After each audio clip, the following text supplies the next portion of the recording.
Hi, everybody. My name is Travis Brandner, and I am here at the awesome BLDG in Covington with the amazing artist Wonky Tonk. Hey. Wonky Tonk, do you want to say hi to the people on the internet who know who you are and who don't? Are we still safari vanning? Yes, this is a part of it. Cool. Hi. I'm really excited to be part of this safari. So what was the best part in 2019 for Wonky Tonk and your project and your music? That's a good question.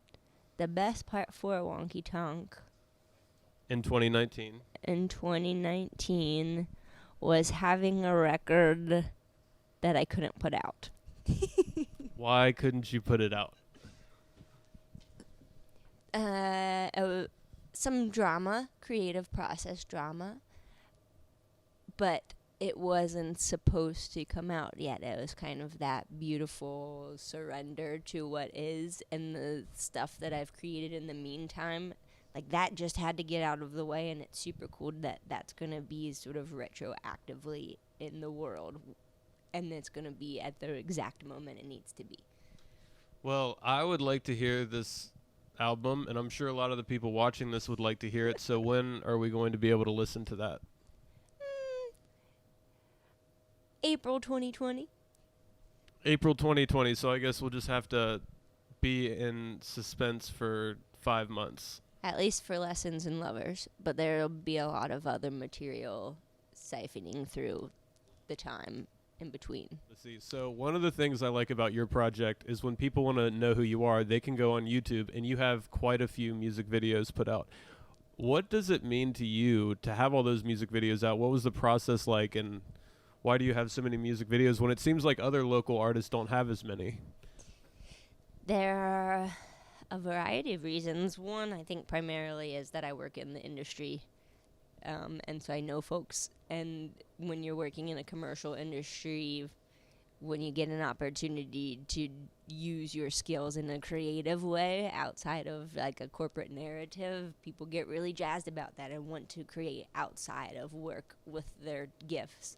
But also, I'm a very visual person. Music was not my first thing. I wanted to make movies. I see everything when I hear a song. I see the scenes. And so to be able to have teamwork and create on a group level is really fun to watch that make a song come to life, and then the narratives it sort of tells over time. So we have multiple videos, right? But like the way Wonky Tonk has developed is parallel to the way Jasmine has developed, and so the succession of those videos also tell a story as a whole. And so I've been thinking about that, just putting out records, like what's the three parts to this, like the beginning, that climax, and the denouement kind of thing. But I think for other musicians, people don't, they're either super focused on the making the tunes and forget that you can make a cool visual component.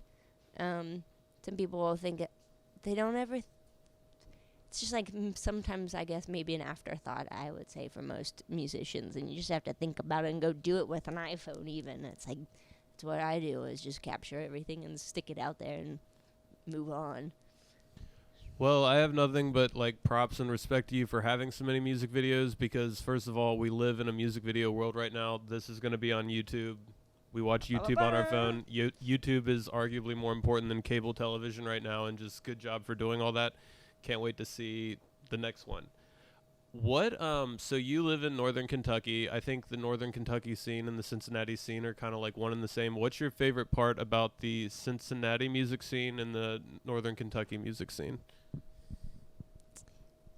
Um, uh, I'm not around so much to feel it as much, but I think that it's super raw.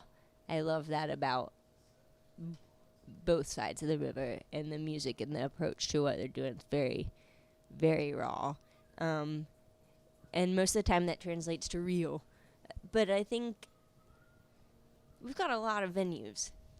We got a shit ton of venues, and that part's super cool. For most towns, even as big as our towny city, you're not going to have that many local scenes where it's free music, which can go either way of being good or bad, that double-edged sword. But the fact that we have so many places that feature music as part of their experience really is a magical part of here. And like you even mentioned earlier when we were talking about this, you said that no matter, you've traveled to a lot of places with your project and without, and you said that Cincinnati is one of the most talented cities music-wise, and you stand by that statement still, right, that Cincinnati is the best or like one of the most talented? Affirmative. Yes, I definitely. Sometimes I'll go to even places like Nashville. It's like, there's so much bad stuff going on. You go to Cincinnati, you can't walk into a bad show. You just can't. It's not. You can walk into maybe a type of music you're not really into, but there's not a bad musician here. It's so amazing that we take that for granted, I think. And that's kind of that sort of insular part that's a little strange for me, where there's just, when you're in that world of so much talent, you sort of, as a community, take that for granted and forget how good you can be without staying inside themselves. So like to go to another town and have 2 places to go see music, and maybe once a month you're gonna see someone that doesn't make you want to throw up. Like, that's most of the world. Cincinnati, you can't do that if you try, and that's awesome. But we don't know that really until. It's really nice of you to say that. It's really nice of you to throw that energy out. And like, even we've been talking, we don't necessarily need to travel. We should just make things happen right here, or at least, well, you probably need to travel, but I don't need to travel. We have enough stuff going on right here. I think that's really nice for you to say that, and hopefully we can keep making things better and better. Who are your favorite Cincinnati and Northern Kentucky artists? If you want to like shout some people out, I'd love to hear some of your favorites. Shout outs. Kate Wakefield, definitely. She's my sister disco of all time. Mikey Oberst of the Tillers. Anna Applegate. Vampire Weekend at Bernie's. I think for me, I really love all types of music, but when folks sort of, I go to kickboxing and Master Fries, like, if you don't leave everything on the floor, why are you here? And I think playing music, for me, the way I approach it and what I really connect with is when someone leaves everything on the stage. And those folks really, really do that, and I love it so hard.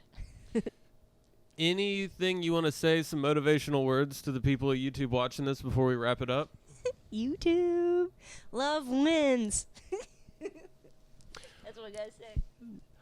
Well, I guess we'll have to wait until April to hear the new album. But until then, you guys should totally follow Jasmine on her social media. Wonky Tonk is on all the streaming sites. You can watch her awesome music videos on YouTube and all of that. And we'll just have to see you in April. And thanks for sitting down and talking to me. Thanks for the safari. See you guys later.